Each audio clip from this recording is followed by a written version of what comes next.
Welcome to the Happy Lawyer Project. I'm your host, Akoma Moronu, and I created the show to help lawyers find happiness in life with a law degree. Together with my guests, we provide the knowledge, skills, insight, inspiration, and encouragement you need to find your happy. If you guys are anything like me, you entered life as a young associate with very little understanding on how to actually excel in your new role. So on today's show, I chat with Jay Harrington about his journey in the law, and he shares some tips from his latest book called The Essential Associate.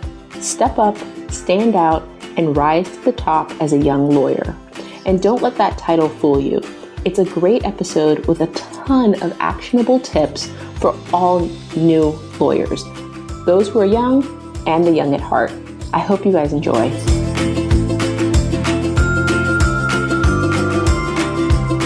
Welcome back to the Happy Lawyer Project, lawyers. Today, I have on a wonderful guest that I'm really excited to introduce you guys to because he's got some wonderfully actionable tips for how to be an excellent lawyer in today's market. Jay Harrington, welcome to the show. Thank you. It's great to be here. So, Jay, I'd love if you could just start with a brief description of who you are and what it is that you do. Well, I am a lawyer, although I no longer practice. About a decade ago, I founded a legal marketing and creative services agency. I live up in a small town in northern Michigan called Traverse City, and with my wife and 3 young girls. When I did practice, I should say I graduated from the University of Michigan in 2001. I started my legal career at Skadden in Chicago, also practiced at Foley and Lardner, and had my own small firm as well, focus on a corporate restructuring practice in Detroit. So that's my background. Our agency, we provide creative services, website design and development, brand strategy, and I do a lot of coaching and consulting with individual lawyers and groups of lawyers doing workshop trainings on site on topics like business development, personal branding, productivity, and a few other things. So that's kind of a snapshot of what I do. I still immersed in the legal industry despite no longer practicing law. I think it's interesting that you call yourself a lawyer even though you don't practice, because I think I have so many guests on who, because they don't longer practice, consider themselves former lawyers. Why do you make that distinction? Yeah. I think as long as you earn that degree and continue to pay your bar dues, you're still a lawyer. So I think that also in my business, I think that resonates with people in the sense that, you're still actively engaged in the issues that matter to other lawyers. I think it's something that, gives me and my agency a competitive advantage. The fact that we're still identifying, that fact that I'm identifying as a lawyer kind of makes people understand or helps people to understand that I'm really immersed in things they're doing on a daily basis to help them build their practices and know what it's like to have a legal practice myself. So I think that's great. And I completely agree. I think that you don't necessarily have to be practicing law per se in order to be a lawyer. If you got your JD, you're still a member of the bar and things like that. I think that's all that really matters. Absolutely. And I think in this era, there are so many individuals who are taking that legal experience, their law degree and practical legal experience, and spinning that into new things. Just as an avid podcast listener myself, I'm always amazed to hear how many, whether it be authors or people in the tech field or in any of, especially in sort of new economy, information economy domains, are former lawyers and are leveraging that experience into new things. So I think it's whether it's a trend or not, I'm just noticing more of that of people that are doing interesting things in the world these days have some sort of legal background. Oh, completely agree. I find that I also will be listening to podcasts and then all of a sudden they'll say, well, back when I was a lawyer. I'm like, really? Exactly. It's always fascinating. And I think more and more you see people having second and third careers, lawyers or not. I think a lot of people are finding it harder and harder to do the same thing for 50 years. So it's wonderful to see how lawyers leverage that into their next season of their life. With that, I'd like really to transition to your own story. I mean, why did you originally become a lawyer? And then kind of how did you ultimately decide to make that decision to stop practicing? Well, to be honest, I stumbled into it a bit, I think as many people do. I was in undergrad and didn't quite know what I wanted to do. I was a journalism major, actually, and decided that that wasn't quite what I wanted to pursue. And law school seemed like a logical next step. I do have my background, or a background in my family of quite a few lawyers, and my dad was in law enforcement. He was an FBI agent. And at a young age, I had kind of a dream, you might say, of following in his footsteps. And there are a lot of FBI agents who have law degrees, and it's a way to get into that. I decided later on that that wasn't the path I wanted to take. And so nonetheless, I ended up in law school. And speaking of former lawyers on podcasts, I was just listening to Daniel Pink, the author, on Tim Ferriss's podcast the other day. And he's a Yale Law School graduate, and he also kind of shared the same story of kind of stumbling into law school, not knowing what he wanted to do. And I felt very much the same way. And I also shared the fact that I had never attended a law school class, never visited a law school, never really talked to too many lawyers about what it actually was like to practice law before getting into it, it seems really silly in retrospect, but nonetheless, that's what happened. Despite that, I really enjoyed law school, and I did end up doing fine and working at SCAD, and I enjoyed that. And I enjoyed many aspects of the practice of law. It really wasn't anything in particular that led me to stop, other than just a desire to try something new. Not that you can't be very entrepreneurial as a lawyer. I just had a dream to do something entrepreneurial in a different industry and coming at it from a different angle. So there was no seminal moment that led me to say, I just want to get out of this. It was more a desire to get into something new rather than something that drove me out of the practice of law. And the fact that, I decided to start a marketing agency that focused on serving law firms, I think is reflective of the fact that I'm still very interested in many aspects of the law and the legal industry, but more so on the side of helping, lawyers and law firms to develop business and succeed in their practices. So there were many things about the practice of law that I really enjoyed. Of course, there were some things that I didn't, including the challenging hours at times and other aspects of the practice. But for the most part, I really enjoyed it, and I just wanted to try something new. I think there must be something in the water, because I was listening to both Jamie Masters' podcast today and James Altucher's, and they both had former lawyers on. So I actually didn't know Daniel Pink was. I just finished reading When a couple weeks ago, and I did not know he was a former attorney. Yeah, I didn't know that either. In fact, I think he was the editor of one of the law journals there. I think it might have been the Public Policy Journal. But yeah, so he was a successful law student, but he just decided that the practice of law was not going to be for him. But yes, many lawyers, many writers who have been to law school for sure. And that's a wonderful transition, because you yourself are a writer and recently released a new book, and it's called The Essential Associate: Step Up, Stand Out, and Rise to the Top as a Young Lawyer. I'm really excited by that title, because I, as a former Big Law associate, wish I had had a guidebook. A lot like you, I stumbled into the law, and then even more ridiculously stumbled into Big Law, which is a hard, it's like stumbling over a 4-foot step. Right. Well, that's what you do, right? It seems like the next logical step in the progression of achievement, you might say. So yeah, I would typically agree, except that I went into Big Law during the Great Recession. So I worked actually pretty hard to find myself there. And then 2 weeks in was like, how did I find myself here? It was really startling. And I was completely overwhelmed. Completely. I'd never taken corporations. I'd never taken securities. And I found myself a securities lawyer.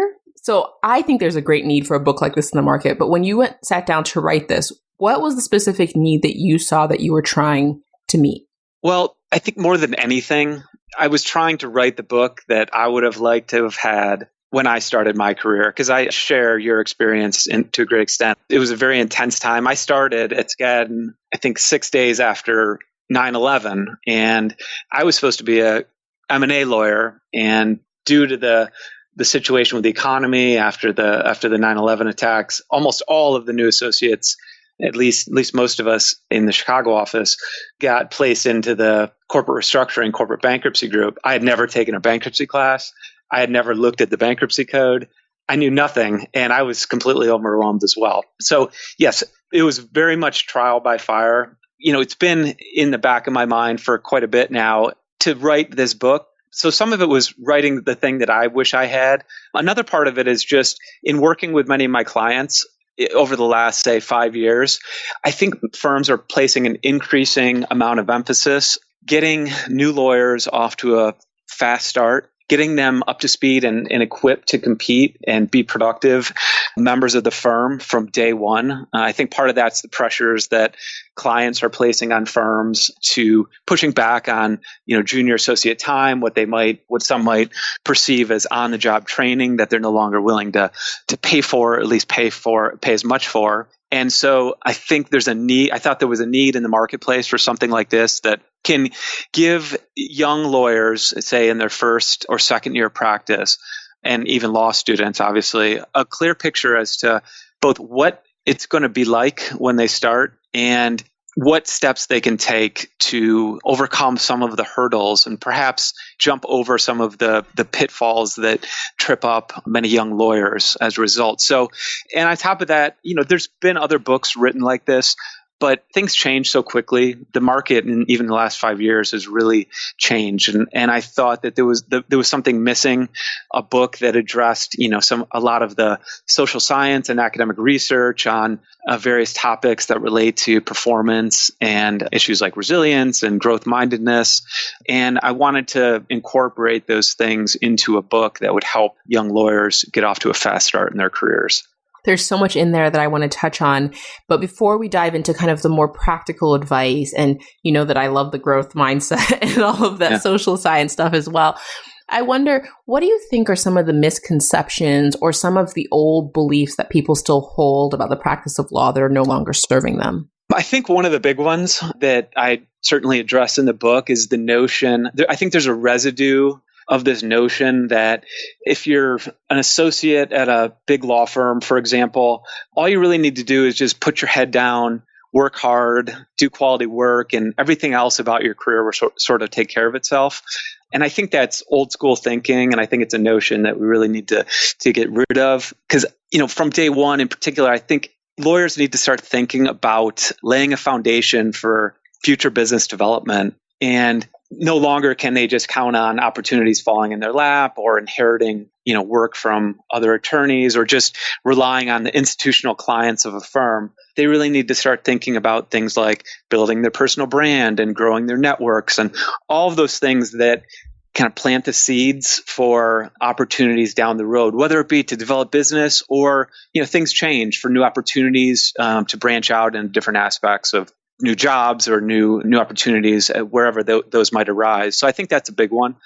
I also think that the notion that I think there's a increasing notion that things like flexible work arrangements and remote work environments, that the need to have as much face time is diminishing. But as part of this book, I interviewed dozens of successful lawyers, law firm leaders, and almost all of them emphasize that they think it's increasingly important in this environment that young associates put in, it's kind of a derisive term, but face time, which means being physically present and being engaged within the firm environment, sort of learning the culture, learning the history of the firm, getting to know people in this environment where we communicate so much and rely so much on digital communication. Really being immersed in the firm is very important. And I think that's not necessarily old school advice. I think there used to be the notion that there was no question that there'd be a lot of face time, but I think in recent years, FaceTime's become something that hasn't been as valued as much. But I think that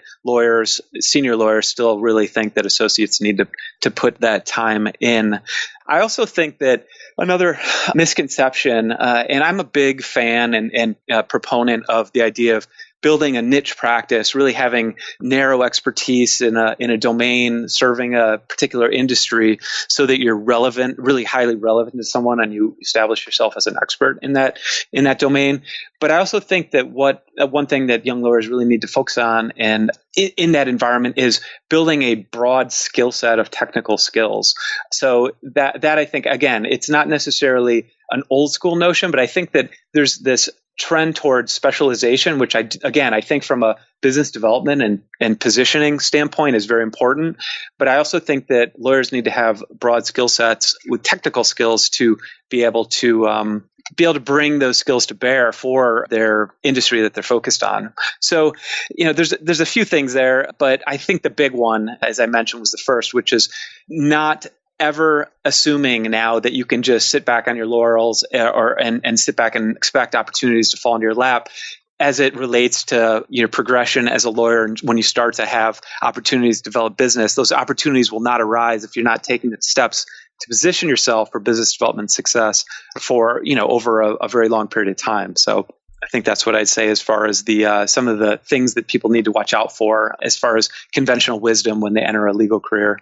I think that's really encouraging in some ways, because I think it shows that authenticity and like real connection still matters. Because I know for a lot of young lawyers, myself included, I was always on a flex time schedule while I was in big law since having kids.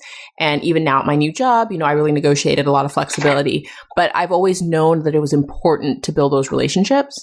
And I've always known that it was important for people to know who I was and to really gain their trust on a one-to-one level, whether that's my client or the partner that I'm serving. And I think sometimes that's lost in the email, remote working environment. But I think that's really what you were saying. And I kind of want to reframe that, because I know there's a lot of millennials out there who really, really, really covet their work from home days. And so I just want to make sure that we kind of understand what, and you can correct me if I'm wrong, but really understand what partners are saying to you about what they're looking for. Yeah, well, that's exactly right. I mean, they want, all of them, I think, value the idea that they want lawyers to have the flexibility to work in a way that makes them most productive and allows them to have, some semblance of balance in their careers and to make it sustainable over the long term. That being said, we all know how easy it is to get, stuck in your office or working from home. And as you said, communicate in a primarily, if not almost exclusively digital fashion. There's nothing like, and I think this is what really the heart of the matter is when it comes to why FaceTime is important as a young lawyer in particular. And that's because there's nothing like, and I second this notion that the more senior lawyers were telling me, because I experienced this myself. There's few ways to gain the knowledge and start to develop good judgment and understand what it takes to become a successful lawyer than spending a few hours, sitting in a partner's office, listening to him or her participate on conference calls, speaking with clients, talking to opposing counsel, and just understanding the nuances of the practice. And that's hard to do if you're not physically present in the work environment. So having that experience immersed in that physical work environment that allows you to interact with senior lawyers and see how they handle like the day-to-day of the practice is invaluable experience. Now, obviously that can be coupled with remote work environments, but taking those opportunities to really get in and sit down and understand those nuances and the approach and the exercising of good judgment that senior lawyers have built up over the course of a long career is really important for young lawyers to appreciate. And I think that's really what they were getting at when they were talking about the issue of FaceTime. I definitely was a firm believer. I mean, partly because, as I said, I was a recession baby. And so I came into the legal profession when their jobs were few and far between. So I was always terrified I was going to get fired. So you would find me firmly planted at my desk all the time. Whether or not I had work, you would find me there. And it was not based on any sort of rational decision. It was a fear-based kind of decision, but it really paid off, because I can't tell you the number of times a partner was just looking for someone to help with something really quickly at like 7:30, and I just happened to be there. And I don't know necessarily that it would always work that way or that I would advocate that everyone did it, but it definitely speaks to the value of being available. Yeah, I agree completely. And the thing to keep in mind, I think, for any young lawyer or any lawyer really of any associate level attorney is the way you get ahead is by sort of hitching your cart to senior lawyers who have power, client status within the firm, and making them your ally, and getting yourself in a position where they are wanting you as part of their team. And in order to do that, you do need to be present. They need to know who you are. You need to demonstrate that you're reliable, that you're available, that you're capable of taking on those, matters that might be coming in, the urgency at the last minute. Again, not advocating that need to be tied to your desk 24/7, but being present and being engaged within the environment, and not sort of sitting back and spending your entire day in your office with the door closed is a really good way to get engaged and to develop those relationships that you need as you move forward with senior people in the firm who are going to have the decision-making power over, your advancement within the firm. And I think there's also something to be said about the fact that it's not forever. Do you know what I mean? Like in the very early stages of your career, I think it's very important to build that personal brand and to build those relationships and to gain that trust. And then once you have, it becomes easier to ask for the flexibility or to have people look for you to give you work. Because obviously in the first few weeks, no one's looking for you to give you work because they barely remember that you're there, to be honest. But as you develop in your career, I think that you earn yourself that flexibility. Absolutely. You're making an investment in your future. And if you can position yourself as someone who is, that's why I call this book The Essential Associate, because I think that what you want to be perceived as essential, as absolutely necessary, because if you establish that reputation within your firm, then you will have that flexibility. Partners will fight for you to, be part of their team on different engagements, include you in pitches for new business, be much more apt to fight for you when it comes to issues like advancement to partner or that kind of thing down the road. So that, and you're never, the best time to do that is early on, because I think many young lawyers don't appreciate just how much partners value very high performing associates.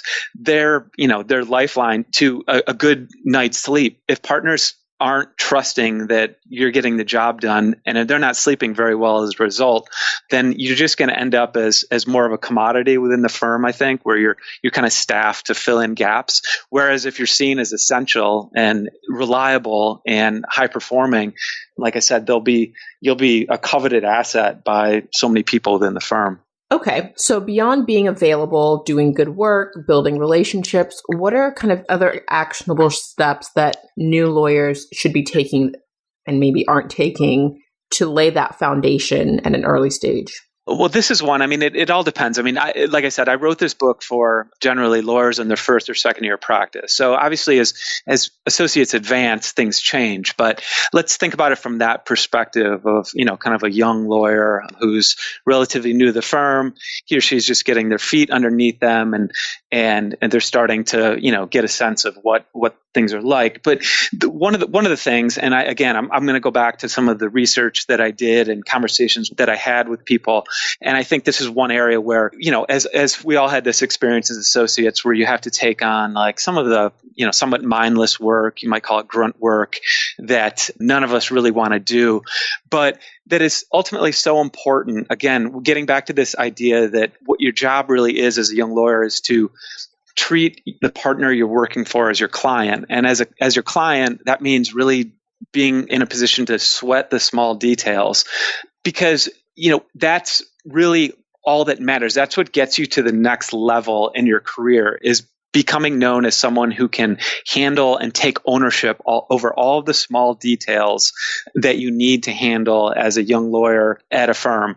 And, in my own experience, I remember this well. One of my first assignments, I guess, or responsibilities on a large Chapter 11 bankruptcy case was having all of the hearing binders for these monthly omnibus hearings that we had in a multi-billion-dollar Chapter 11 bankruptcy case where we represented the debtor, and there were hundreds of pleadings that were filed on a monthly basis, and it was a massive undertaking to make sure that everything was organized and the partner was ready to go, who was going to be handling the hearing. And the first one I had, I screwed up. In fact, I didn't screw up getting all the documents together themselves, but what I didn't take into account was that the partner who was handling the hearing traveled a ton, and all I did was put the hearing binders on his office chair. I didn't check to find out where he was going to be the day before the hearing. And he, in fact, was in New York. And so what I should have done was understood that and got the binders to him there. It wasn't a catastrophic mistake, but it was an example of just those details you had to sweat as a result. And I never made the mistake again. And, did a good job with that and other matters related to the hearing. And within a year, I was handling many aspects of the case at that point because I demonstrated that I could sweat the small details. So I think that's one thing that lawyers really need to think about, is not taking those things for granted and not thinking that your work isn't being noticed. Sometimes it's not celebrated, but certainly it's noticed, because that's a first indication of whether you're ready to take on the larger things, is if you can sweat the small details really well. I also think that another aspect that can really accelerate an associate's performance is getting a well-oiled productivity system into place. And it doesn't mean having a complicated one. It just means that you have a productivity system that works for you. And I think that includes a few different priorities. I mean, one of the biggest ones, I think, and an issue that I ran into, and I think so many lawyers do, is that because of the massive amount of inputs you're dealing with on a daily basis, and the emails and the phone calls and everything else, we have a tendency to put off our most important work to the end of the day. And I don't know how many times I found myself sitting at my desk at 6, 7 p.m., finally starting that brief that I needed to write, or the important memo with legal research that an attorney needed for the next day, which was certainly the most important work on my plate that day. But I was starting at very late in the day when my brain was fried, my discipline it's not a finite resource, it had diminished throughout the day. And as a result, I didn't do my best work. And I think many lawyers fall into that trap. And so I'd say that find a system that works for you, that allows you to block off some time earlier in the day so that you can then prioritize the most important work of your day. And I think that, again, many lawyers run into that trap where they're sort of controlled. Their day is run by the inputs, other people's priorities, when they should be blocking time off for their own most important priorities. And then I think, of course, finding some semblance of balance, because this is going to be this is a very hard career. It takes a lot of energy, mental energy. There's the ups and downs of, dealing with adversaries on the other side. It can be all consuming, as we all know, if you let it. And I think that what that counsels is that if you want to make this a career and you want to be in the legal practice for over the long term, you need to find something outside the office that interests you and to prioritize that as well. And I think that's very important. I also think that young lawyers need to remember that and have the perspective that they are almost always, as they progress in their career, going to feel stretched beyond their capabilities. And that's a hard thing to deal with just from a mental standpoint, that you're always being pushed and stretched, and there's someone on the other side looking to, exploit any mistakes you make or any mishaps in your work. And so I think that's what is oftentimes one of the most stressful aspects of the practice. But I think if a young lawyer can understand that it doesn't matter what stage you're at in your career, you sort of always feel that way. It's the issue of the imposter syndrome that I'm sure most people have heard of, where you have this feeling, despite any achievement that you're having, that you're kind of a phony because you never really know what you're doing. You never feel totally comfortable within what you're doing. And I'd say that if you're feeling that way, in some ways, if you can reframe that as a positive, because that's what's a sign of the fact that you're growing and stretching and moving to the next level, because you're continually sort of stretching outside your comfort zone, learning new things, taking on new responsibilities. And that really will never stop if you continue to progress in your career.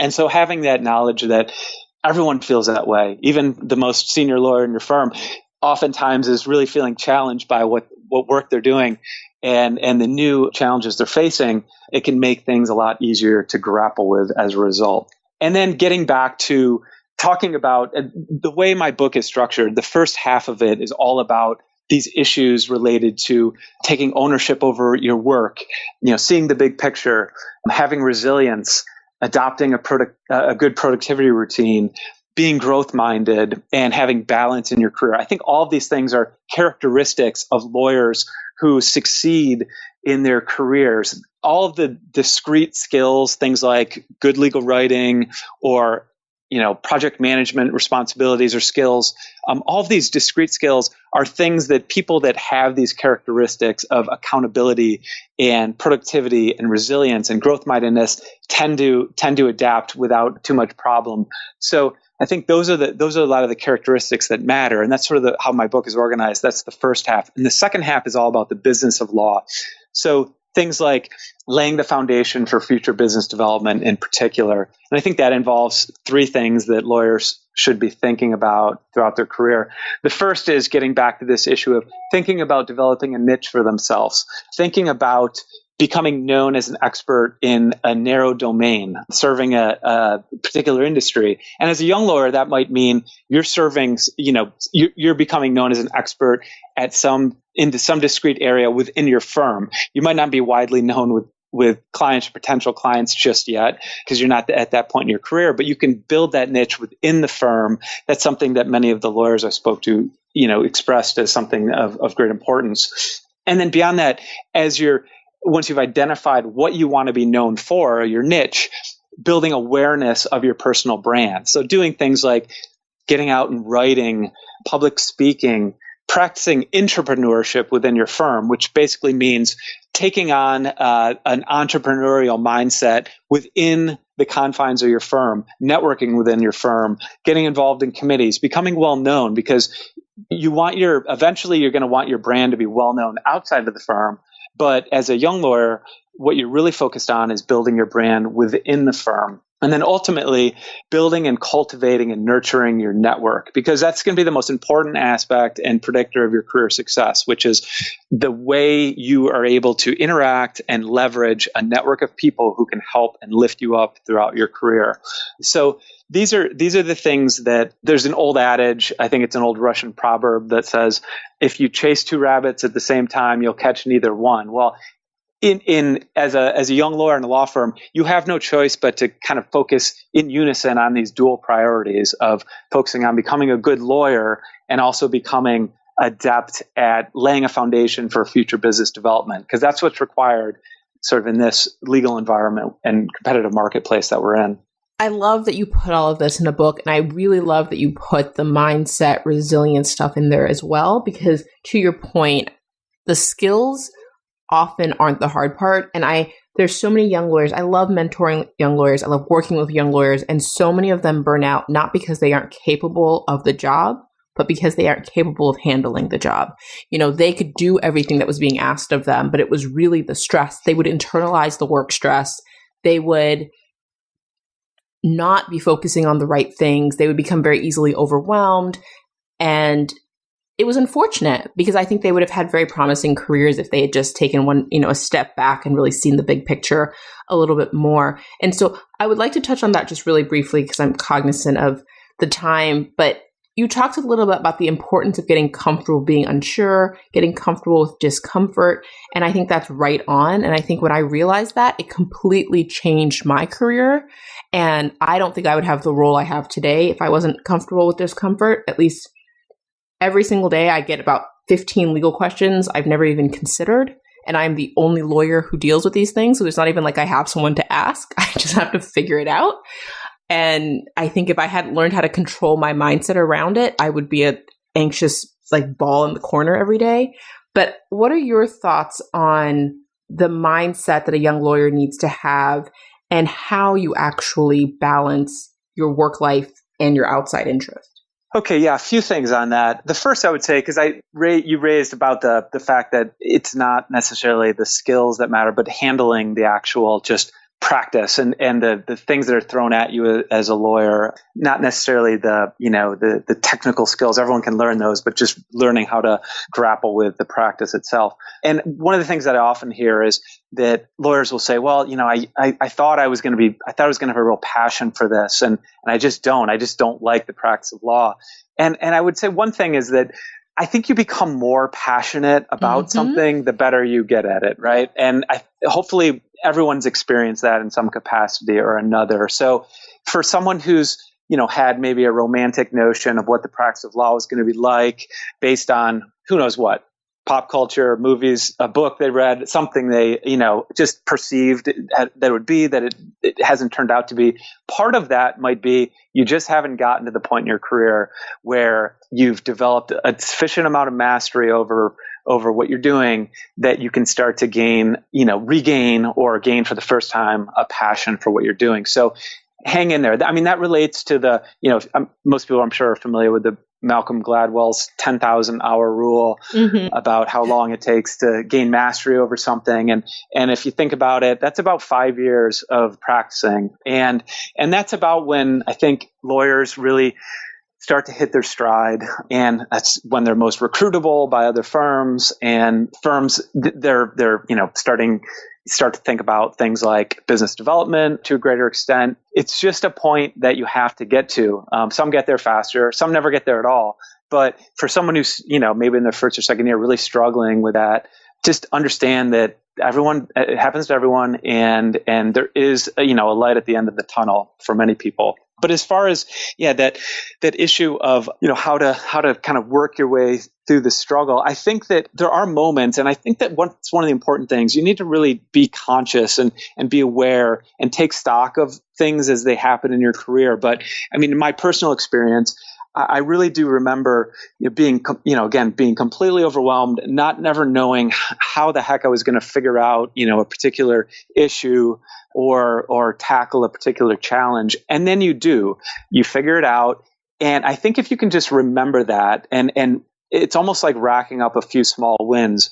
Once you do a few things that you thought at the start were going to be impossible, then you can start to gain that confidence that that's repeatable. I mean, you need to understand, of course, that the reason that you're handling something is that it's necessarily complex and convoluted and doesn't have a clear answer. If there was a clear answer, you wouldn't be tasked on it because the client would have just figured it out and handled it themselves. The fact that they went to a law firm is because it's a murky issue.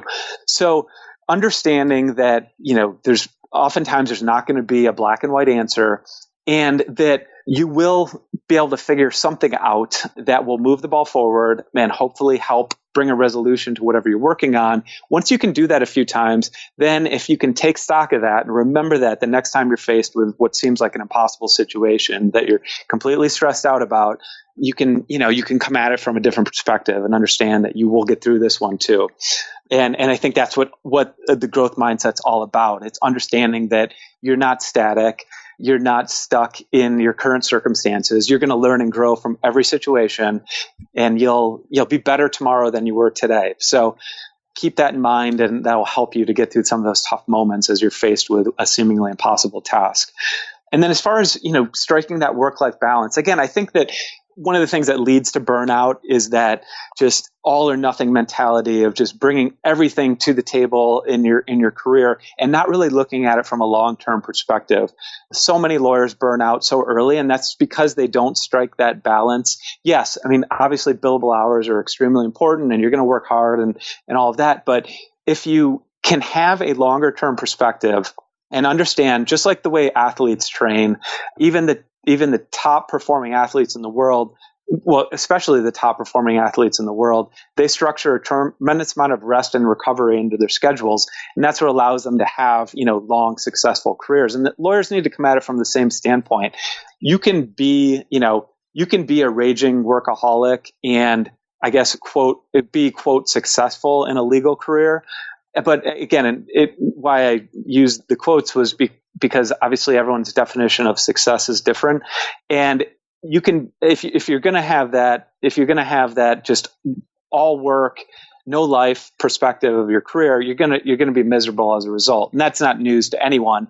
But the way to combat that is to find things and prioritize them outside of work that keep you fueled, keep you going, and keep you at your desk working without distractions so that you're motivated to get to, so you get your work done. You're not battling distractions or procrastinating all day, and because you have things outside the office that you want to do. I mean, a great example of this is there's a former Skadden lawyer, she's now at Apple, called Amelia Boone, who's like one of the world's top endurance athletes. Yeah, she's great. And if you listen to her talk about, how does she balance being, the world's top endurance athlete and be a high performing lawyer? Well, granted, she's sort of superhuman, but she builds that training into her schedule. I mean, she gets out early, trains, and she's able to build that in because it's something that she wants and prioritizes, and she's ultra productive in her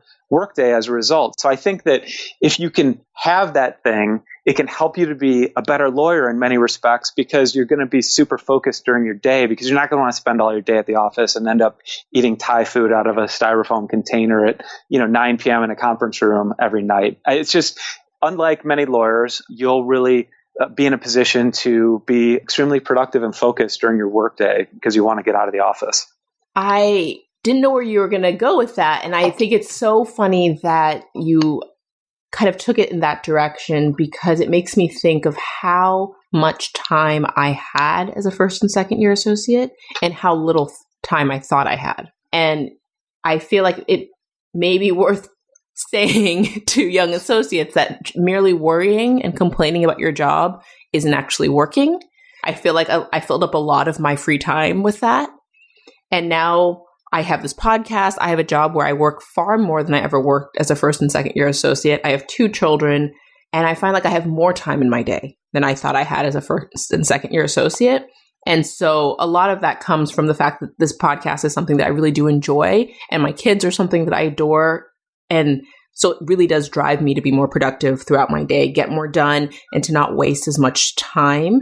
And I use all the little spaces of time more efficiently.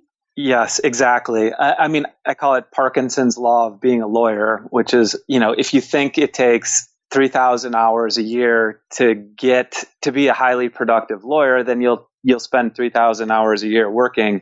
But if you then restructure your mindset into one that says, I can be highly effective and get my work done in spending 2,000 hours at the office, you'll do that. It just is a matter of structuring your schedule. And I understand. I mean, I know that's simplistic, and clients and partners have a lot to say in that. But as you identified, there's lots of time that gets wasted in a typical law firm, with whether it be long lunches or complaining, like you said, about how miserable things are. And if some of that energy could be rechanneled into really just, again, getting that important, productive, deep work done that gets you ahead and makes you stand out, well, then a lot of that stuff can, you'll be in a position to advance despite not being at the office nearly as frequently.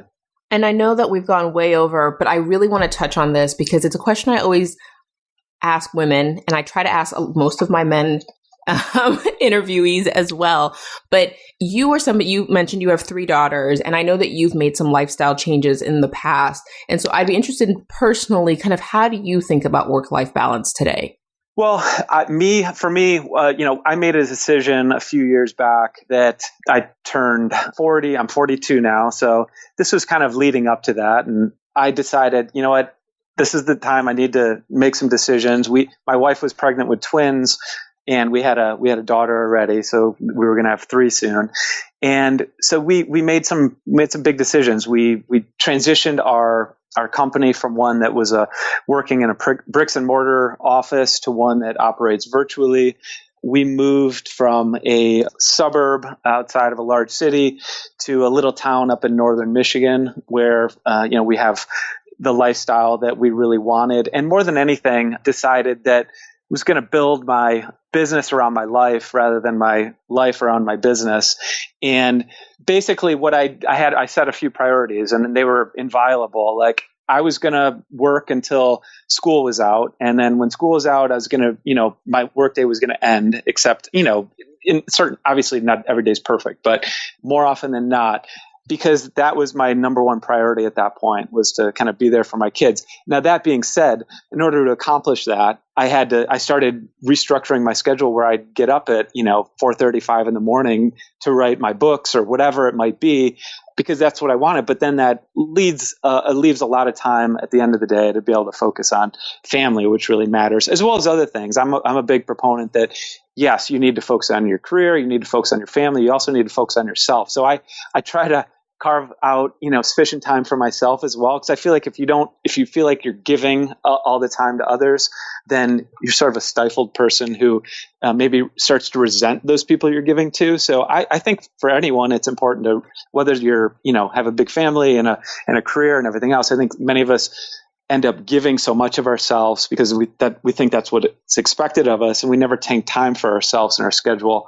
And for me, that's a high priority as well. It's not a ton of time, but it's enough time to feel like, okay, I'm good.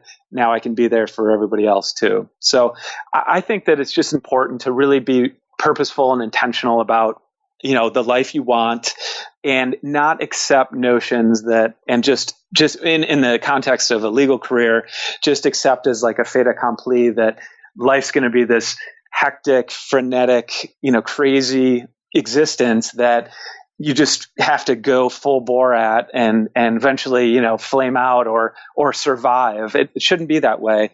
I think if you can adapt some of these practices where you're, again, simple productivity routines, prioritizing things outside the office, putting yourself in a position where you're developing a network and building your personal brand so that when the time does come to make partner and to start developing clients of your own, you don't feel like you're behind the 9-ball and trying to catch up and racing to accomplish those things you should have been working on from the first day you started.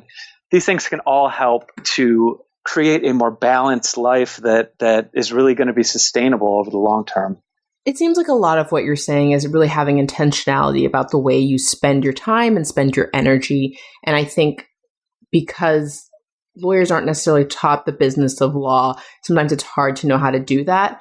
And a lot of people aren't really taught the business of managing their mindset and, being productive with their time. And it's great that your book does kind of all of that in one book, really focused at lawyers. What's the best place for people to pick up the book? Sure. Thank you. So the best place to start would be theessentialassociate.com. Then the book is available there as well. It's available on Amazon. You can find it there, and it'll soon be available on Attorney at Work as well. So a few different places. And yeah, I'd love to. And if you go to theessentialassociate.com, if you'd like to you can download the first chapter for free, check it out, and see what you think. Great. I will include all of those links on the show notes to this episode at thehappylawyerproject.com so people can grab the links there. And I'll also try and include a link to the free download in case people want to check out the book before they buy.